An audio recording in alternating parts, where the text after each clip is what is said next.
We are now on day 35 of the Democrat government shutdown.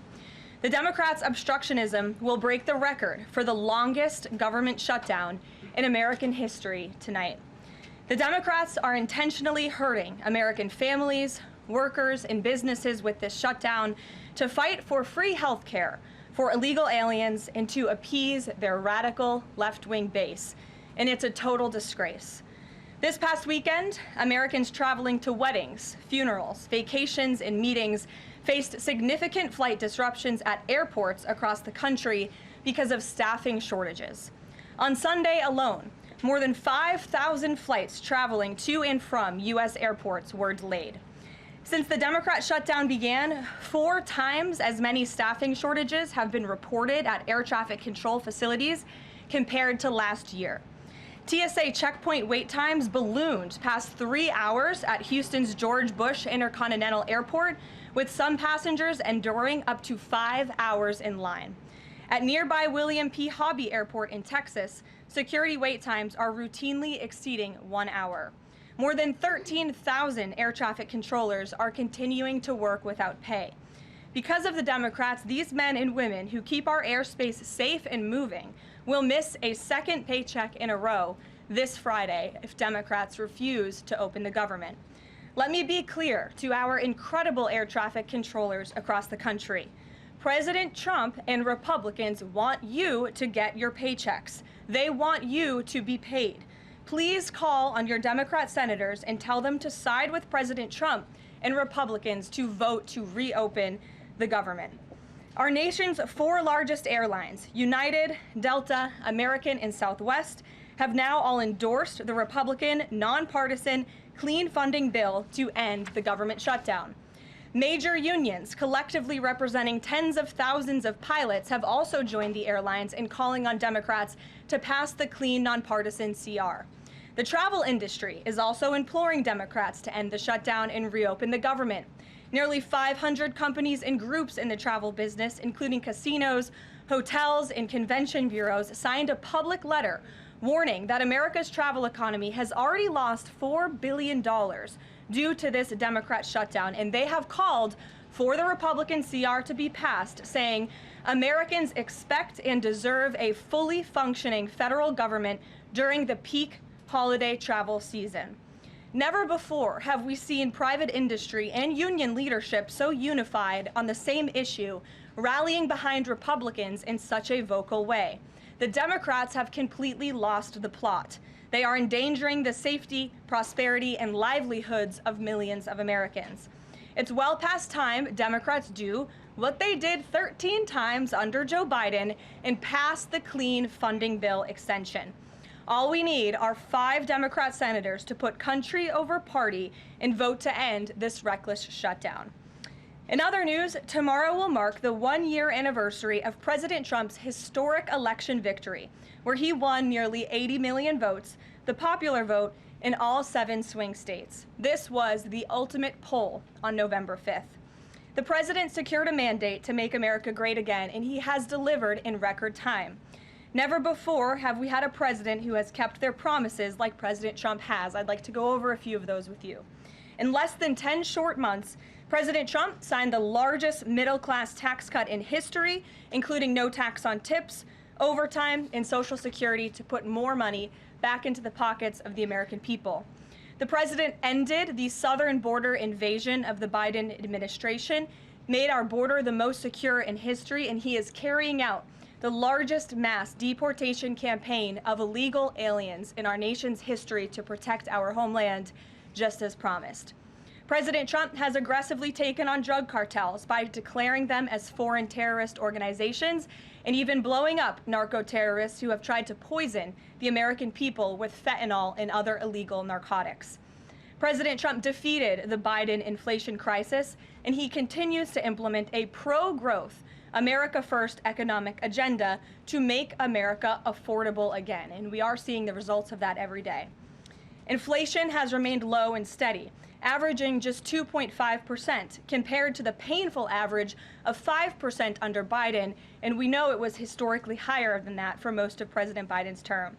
Meanwhile, real private sector wages are on track to rise by almost $1,500 since President Trump took office, a significant change to the Biden years where private sector wages declined and were being wiped out by inflation.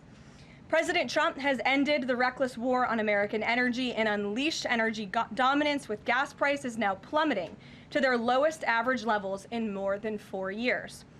President Trump implemented powerful tariffs to rebalance America's trade deals, protect American workers, and returning our country to be a manufacturing superpower once again.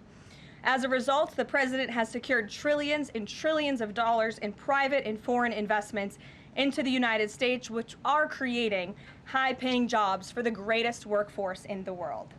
The president has restored America's place as the leader of the free world through his unwavering peace through strength foreign policy that has already ended 8 wars and counting. And the president ended illegal DEI initiatives in our federal government and is returning our country to a merit-based society based on common sense. President Trump protected opportunities for women and girls to compete safely and fairly by continuing to keep men out of women's sports. Americans have a president who works tirelessly, literally 24/7, to improve their lives and make our country better than it has ever been before. So with that, today we will open it up to questions, and we will start with our independent journalist in our new media seat, Julio Rotas. Julio, please start. Thank you. Thanks, Caroline. So over the weekend in Mexico, a mayor in Michoacan, Carlos Manso, he was assassinated while celebrating Dia de Muertos with his family. His assassination has sparked a lot of outrage. A lot of Mexicans are very upset. They're blaming President Claudia Sheinbaum for not taking the cartel threat seriously enough. Yesterday, she said that, once again, she's not going to allow any foreign military intervention to take on the cartels on Mexican soil, and that Mexico is not going to pursue a drug war similar to what they've done in the past. So my question is President Trump satisfied with Claudia Sheinbaum's approach to cartels? And if not, has Manso's assassination kind of opened up some new options for the United States to pursue regarding cartels? Well, first of all, with respect to this specific news item and this alleged assassination that took place in Mexico, I know the Trump administration, we are aware of that, and of course we condemn all political violence anywhere in all forms. As for Claudia Sheinbaum and the president's relationship with her, I think he has a lot of respect for her as president of Mexico, and he also really appreciates the coordination that she has provided to the Trump administration. I can't speak for her and what she's doing internally in her country. I can speak for the president in saying we are continually pushing Mexico to do more to tackle the drug trafficking and the drug cartels within their country, and we are working with them in any way that we can. And the president has obviously used the full range of executive options in his authorities to crack down on drug trafficking at our southern border and to designate these cartels as foreign terrorist organizations and additional actions as well. Just one more question. Sure. So at the Antifa roundtable that we were at just last month, myself and the other panelists made the recommendation to the president for, speaking of foreign terrorist organizations, to have Antifa not just be a domestic terrorist organization, but be designated as a foreign terrorist organization since they have cells in other countries. He mentioned to Secretary Rubio, because he was in the room at the time, to look into that. So I just wanted to see if there's an update on that. Sure. That process is most definitely taking place. I don't have any announcements for you on that today, but I can certainly assure you the administration is working on it, and I'll check in on it and get back to you, Julio. It's a good question. Thank you very much. Jackie. Thank you, Caroline. Zohran Mamdani blamed the president for bomb threats and intimidation at polling locations. He said, quote, part of the general approach of the Trump administration has taken to intimidate voters with baseless allegations of voter fraud as a means of trying to repress the voice of Americans across this country. I want to give you a chance to respond to that. Yeah, I saw those comments from Mamdani. I think they are completely irresponsible, and they are based on zero evidence. And I think this is just another example of how the Democrat Party unfortunately stands for nothing. All they stand against is President Donald Trump. And I think it's quite sad to see that we have someone at the top of the ticket on an election day today saying such things about the president when he obviously had absolutely nothing to do with those threats. And on the shutdown, Democrats have been pretty quiet about the president's push for the nuclear option, terminating the filibuster. Is there any concern around here that Democrats might actually want Republicans to get rid of the filibuster so that one day, when they're in power again, the door's already open for them to pack the Supreme Court, give statehood to D.C. and Puerto Rico, make mail-in balloting permanent, those kinds of things? I think the president has been very realistic and strong in his position on the filibuster. He's been very vocal about it. I just spoke to him about it. He feels really strongly about this. Republicans need to play tough and they need to play smart. That's how the president feels.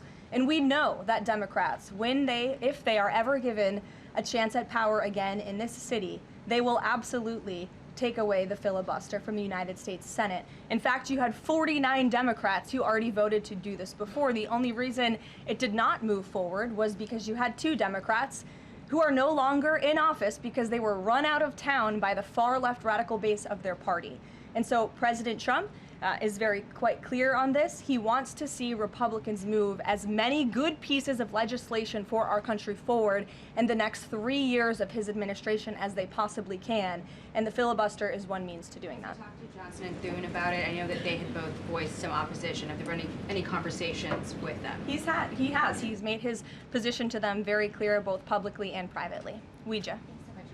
Can you help clear up some confusion about SNAP benefits? Because Sure. the president just posted that they will only be given out when the radical left Democrats open the government and not before. Mhm. But just yesterday, the administration said it would comply with a court order to expend the full amount of SNAP contingency funds by end of business day yesterday. So did the administration distribute that money or defy that court order? No, the administration is fully complying with the court order. I just spoke to the president about it. The recipients of these SNAP benefits need to understand it's going to take some time to receive this money because the Democrats have forced the administration into a very untenable position. We are digging into a contingency fund that is supposed to be for emergencies, catastrophes, for war. And the president does not want to have to tap into this fund in the future, and that's what he was referring to in his Truth Social post. So the Department of Agriculture, as for the latest SNAP payment in the judge's order, put out guidance to states today on how to get that money to the recipients of SNAP. But it's going to take some time. The best way to get the full amount of SNAP benefits to those beneficiaries is for Democrats to reopen the government. So to anyone who is a SNAP beneficiary at home who needs that assistance, and the president was just saying, this is for people who are truly needy, who need food, who need this assistance from the United States government. Democrats are holding it up and making it difficult for the administration to get those payments out the door. So if you are at home and you want your SNAP benefits, call the Democrats and tell them to reopen the government. Blocking that contingency fund for the future if this shutdown lingers on? Look, the president does not want to have to continue to dip into a contingency fund that doesn't even have enough money, by the way, to fund the full program. It takes $9 billion to get the full scale of the benefits out the door. This contingency fund only has about $5 billion in it. So again, Democrats need to reopen the government so we can get these benefits out the door for people who truly need them.